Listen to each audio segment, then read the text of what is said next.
itu ada lawannya, Imam Mahdi.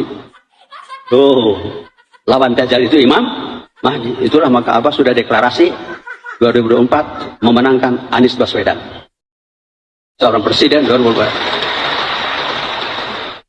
Kenapa? Imam Mahdi. Iya. Ini a'lamu minallah ma la ta'lamun. Semua sedunia kalau haram tidak mendukung Anies untuk presiden Indonesia 2024, Dajjal. Imam Nabawi, Aqsa, imam-imam seluruh. Kalau tidak memenangkan Anies Baswedan untuk presiden 2024, Dajjal. Karena Imam Mahdi, siapa Imam Mahdi? Profesor Dr. Anies Rashid Baswedan. Itu Imam Al-Mahdi, Al-Imam Al-Mahdi. Profesor Dr. Haji Anies Rashid Baswedan, Al-Imam Al-Mahdi.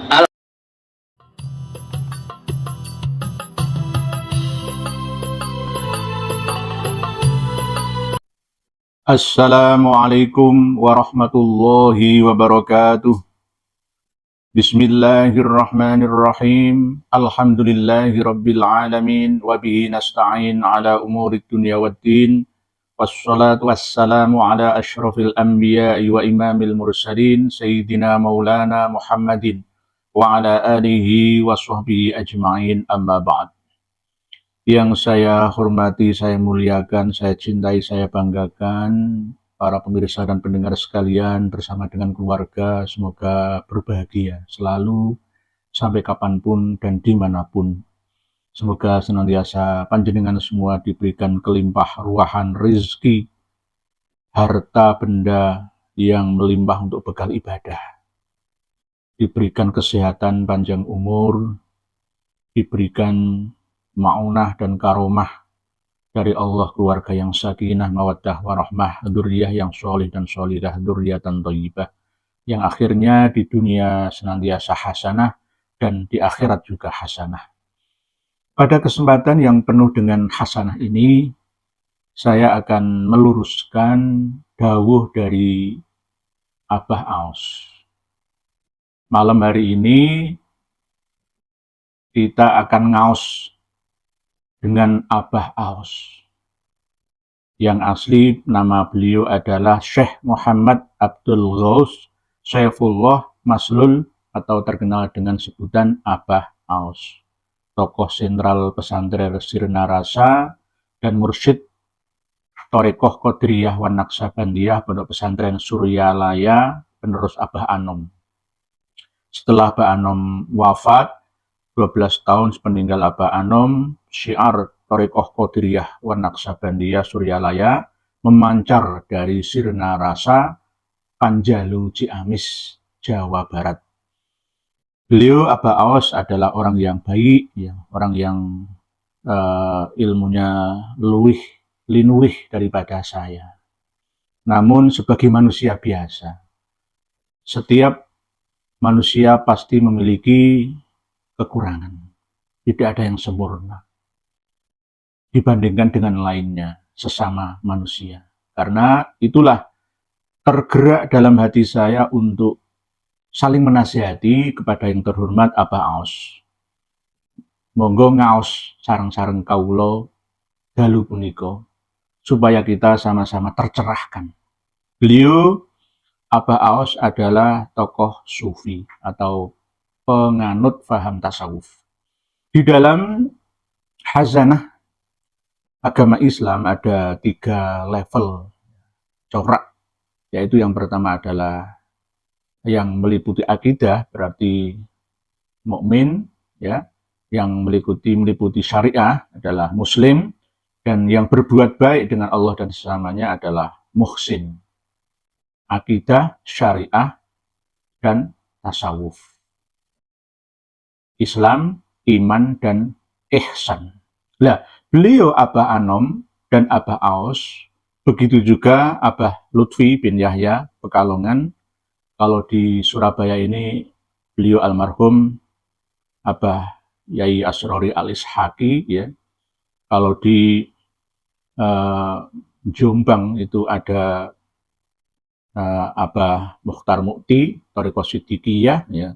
Ada juga yang pengamal dan penyebar sholat wahidiyah, Ghaus Hadaz Zaman almarhum, ya, kemarin itu juga bagian daripada pengamal-pengamal tasawuf, ajaran sufi, ya, kemurnian, memurnikan hati dari kotoran.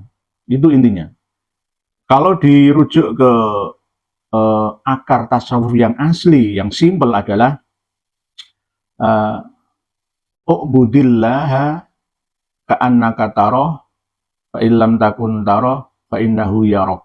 Intinya begitu, itu ihsan. Ihsan itu berbuat baik, beribadah mengabdi kepada Allah Sang Pencipta, dan bermuamalah, berubudiyah dengan sesama umat manusia, bahkan menggabungkan diri, jiwa dengan alam semesta, menyatu antara jagat kecil dan jagat besar, antara mikrokosmos dan makrokosmos.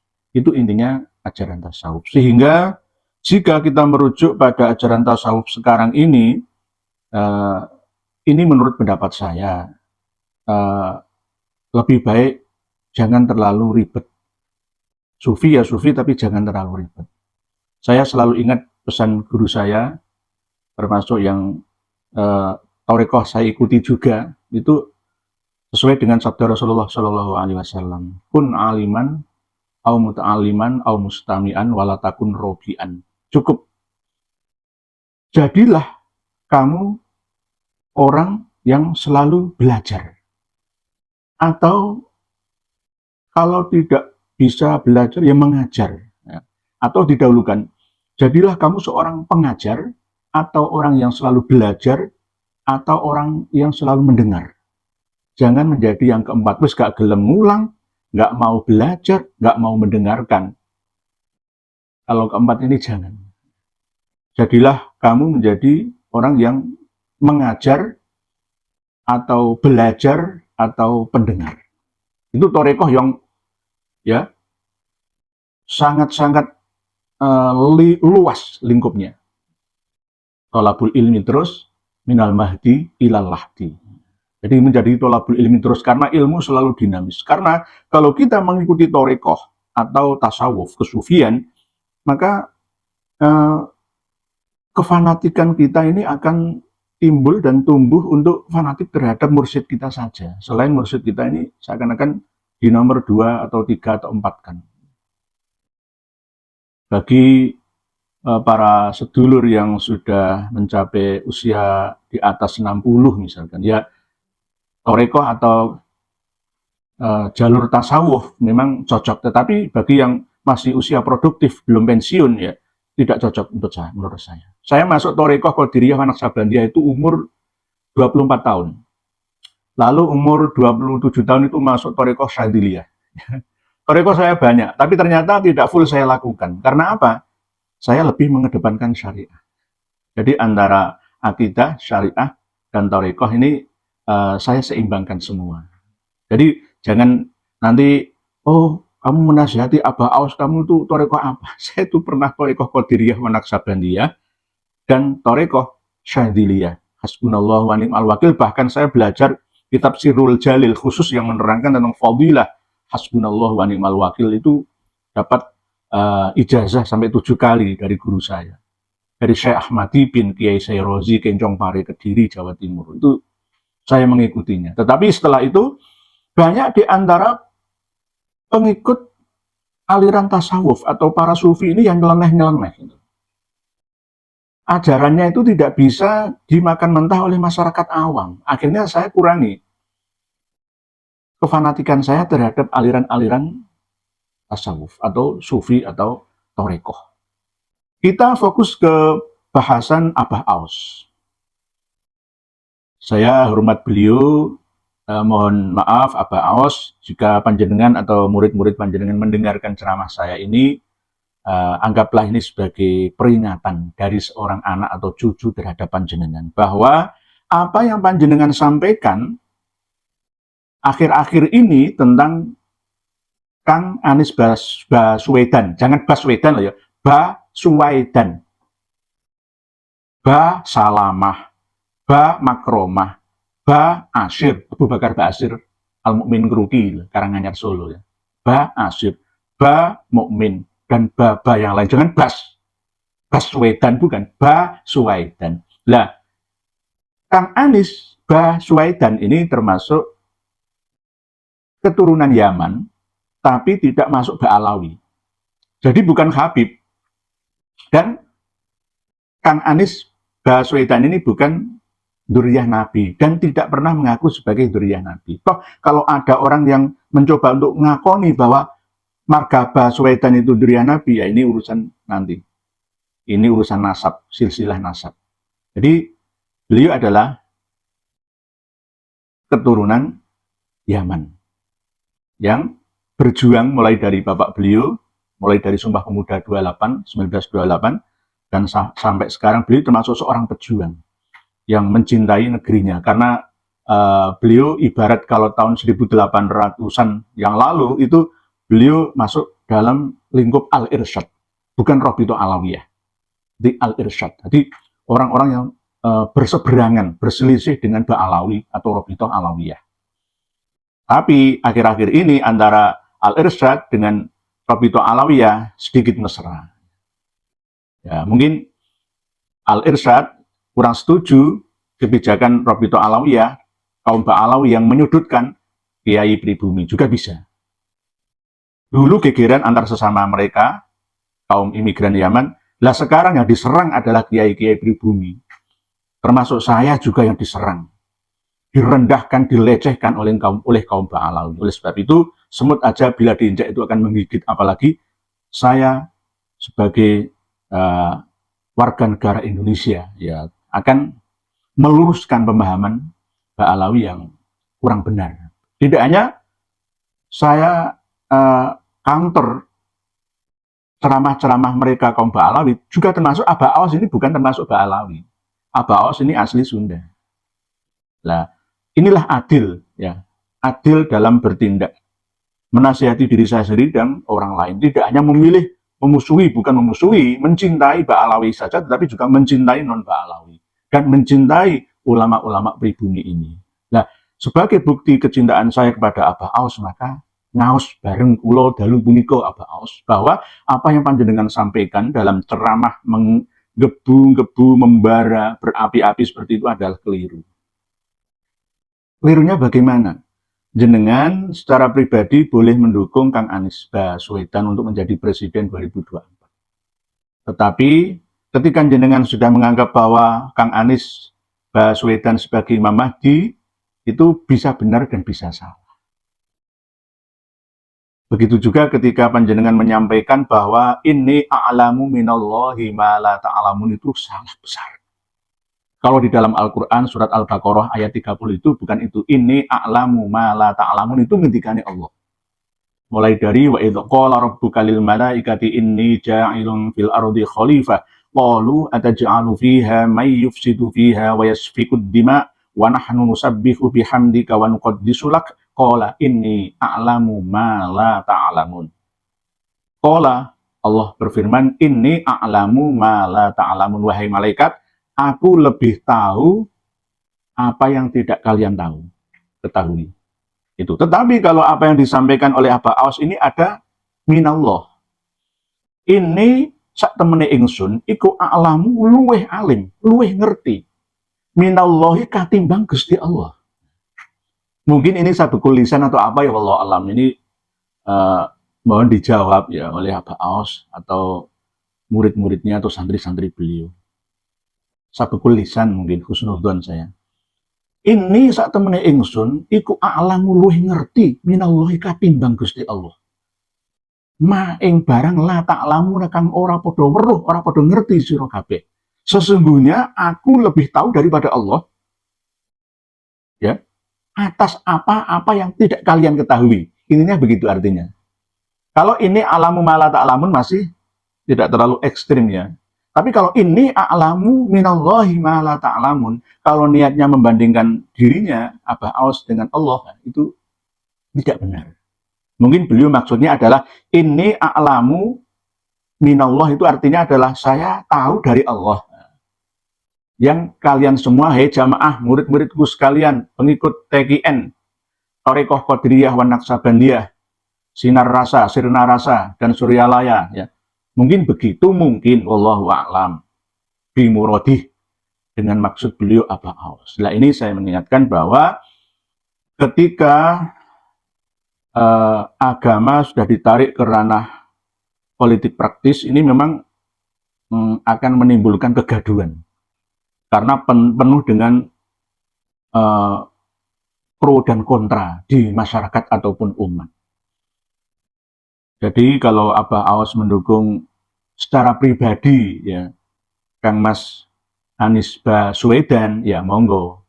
Tetapi kalau mendukung secara umum, mengajak semua orang untuk mendukung di Pilpres 2024 besok, dan menganggap bahwa yang tidak mendukung Kang Anies itu adalah seorang dajjal, ya, pembohong, ya, musuh Islam, musuh Allah lah. Ini yang kurang etis lah, kurang etis. Jadi mohon Abah Aos untuk sedikit mengerem lah ya dawuh-dawuh panjenengan supaya tidak membingungkan masyarakat umum, termasuk ya pengikut thariqah Qadiriyah wan Naqsabandiyah dan juga pengikut thariqah-thariqah yang lain, termasuk para kaum sufi yang ada di negeri ini, agar suasana demokrasi di Indonesia ini tidak terlalu panas, adem, ayem, tentrem. Silahkan pilih mana, pilih Pak Prabowo ya monggo, pilih Pak Ganjar Pranowo ya monggo, pilih Kang Anies Baswedan ya monggo.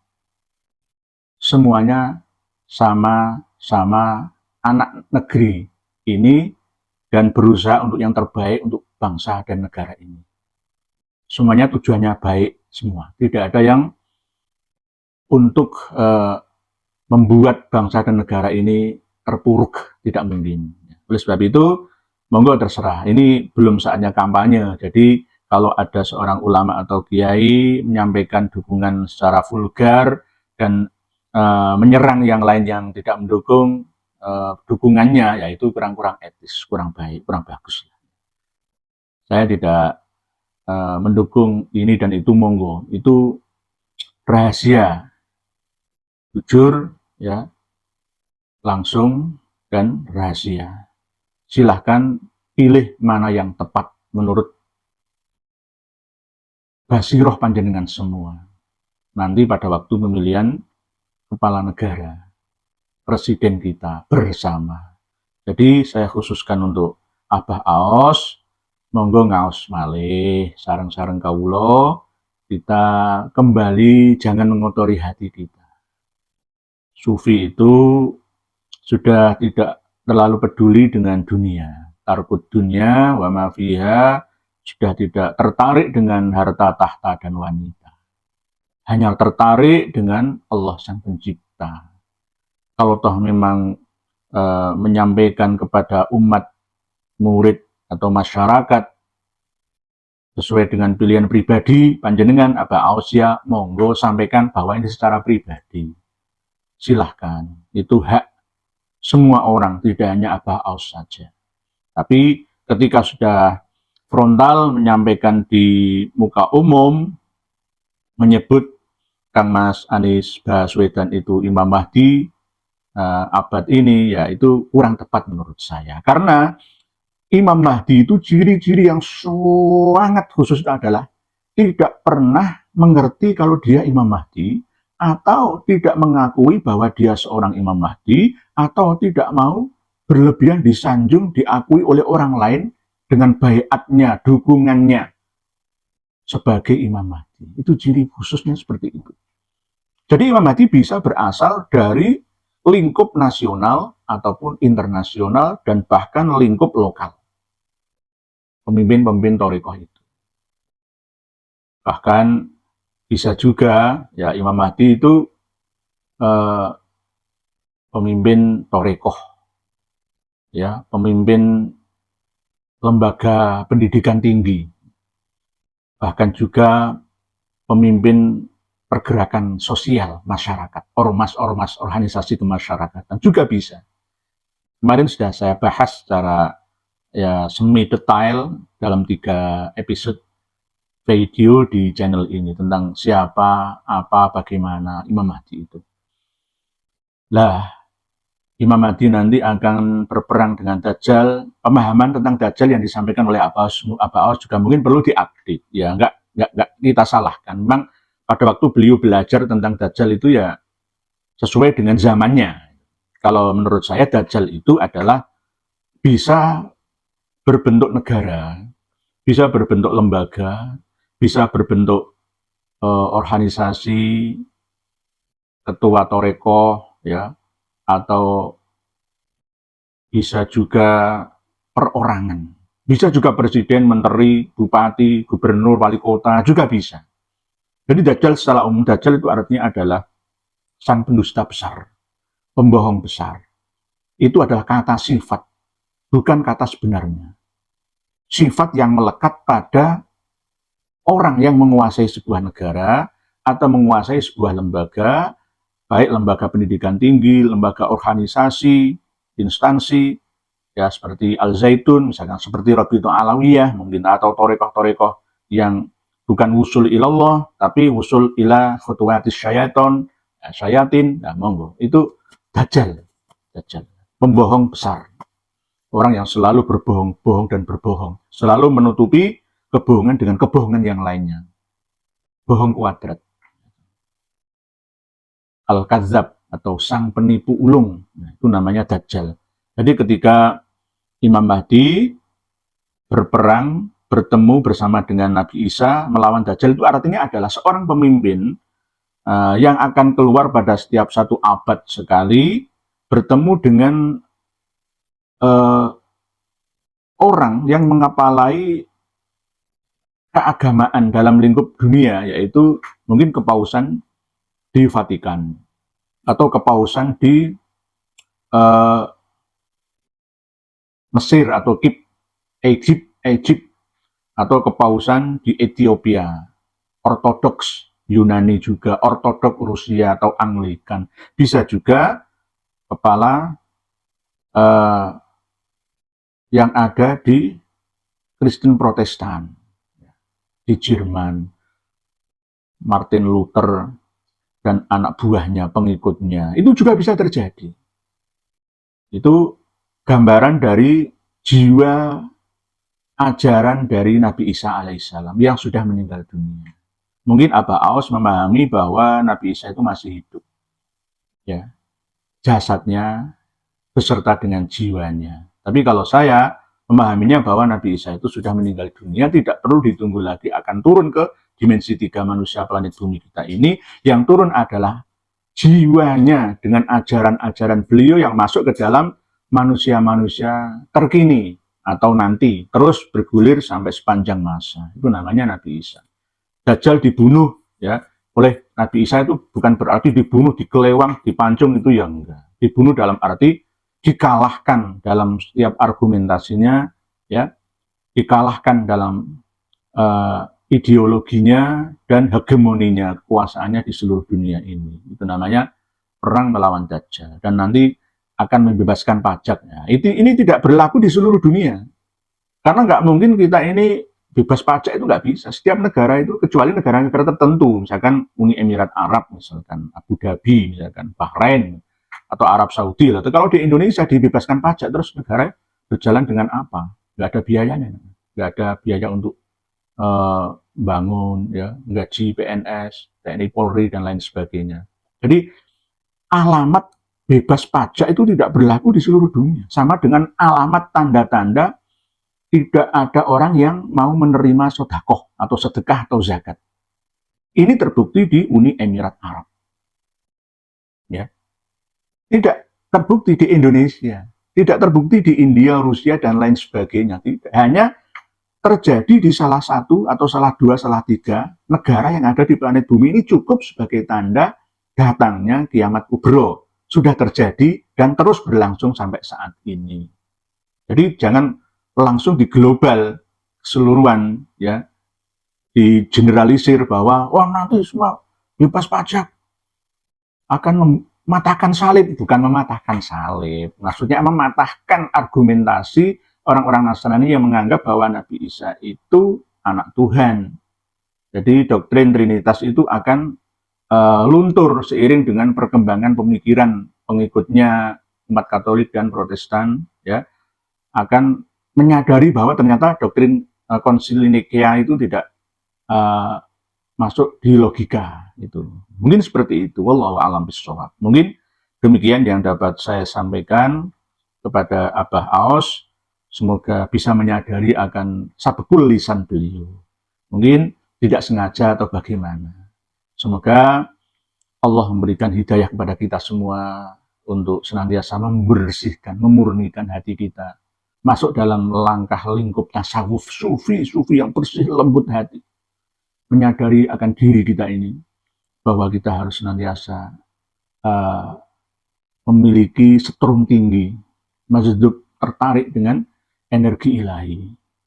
Sampai kita akan mati meninggalkan dunia ini dengan keadaan dipanggil indah oleh Allah yang maha indah. Ya ayyatuhan nafsul mutmainnah, irji'i ila rabbiki radiyatan mardiyah, fadkhuli fi ibadi wadkhuli jannati. Wallahu a'lam bishawab. Akhirul kalam. Wassalamu alaikum warahmatullahi wabarakatuh.